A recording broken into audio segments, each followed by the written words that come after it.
Sandman's mind is badly damaged, and now he can't stay in his human form without a special medicine. But the medicine doesn't last very long, so he often starts falling apart without warning. People all over New York keep seeing him in this broken, unstable state, wandering the city trying to hold himself together, and eventually, Peter Parker hears about it while he's working on a story for the Daily Bugle. So Peter starts swinging through the streets of New York, searching for Sandman, when he suddenly gets a call from Jameson, telling him that Sandman was spotted at a hospital just a few blocks away.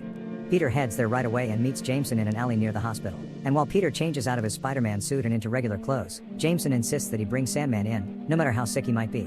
But Peter isn't interested in fighting, as he just wants to find out why Sandman is in the hospital and treat him like a person. So Peter walks into the hospital as himself, but before entering Sandman's room, he quietly webs up the hallway cameras to keep his identity safe, then slips his mask back on. Inside, Sandman wakes up to see Spider-Man at his bedside, while Spider-Man calmly tells him he's not there to fight, and that he just wants to understand what's going on. Sandman begins explaining to Spider-Man that everything started about a week ago, explaining that he'd wake up as just a pile of sand, and it would take him 10 minutes just to pull himself back together.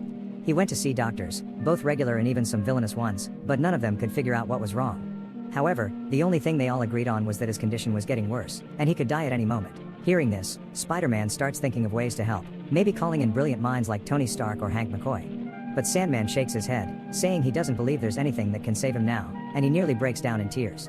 As they talk, Spider-Man glances out into the hallway and sees a group of officers arriving to arrest Sandman. So without hesitation, he steps back into the room, walks over to Sandman, and quietly asks him where his favorite spot in the city is. Later, the two arrive at a beach, and Sandman looks out over the water and thanks Spider-Man for bringing him, saying he hasn't been there since he was a kid. They sit together for a while, talking quietly as the waves roll in, and at one point, Spider-Man starts to feel like he should take off his mask, as it just doesn't feel right for Sandman to look at a mask in his final moments. But before he can do it, Sandman stops him, telling him that Spider-Man has always been Spider-Man to him, and there's no need to change that now. Besides, he jokes that he always imagined Spider-Man was ugly under there, and it'd be a real letdown if he looked handsome.